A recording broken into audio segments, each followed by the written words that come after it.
Budem improvizovať na akordy v C-durovej tónine. D-moll, G7, C-maj a A7. To je vlastne sekundárna dominanta na druhý stupeň.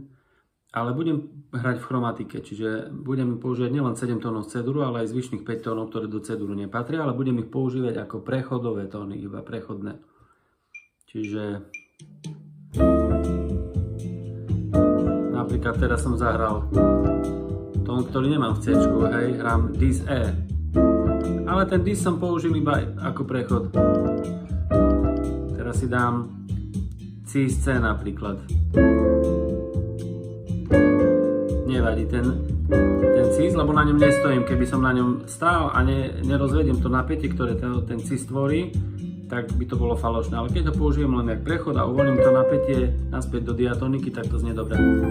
Teraz napríklad Fis G hrám.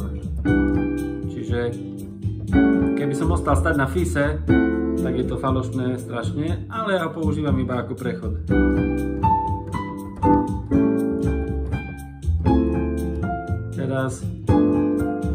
Teraz som tam napríklad Gis dal, hej, že Gis, ale uvoľním to napätie, že sa vrátim na tóny diatonickej stupnice C, hej, na diatoniku naspäť, alebo ja neviem, čo si dáme, dajme si Bčko tón, že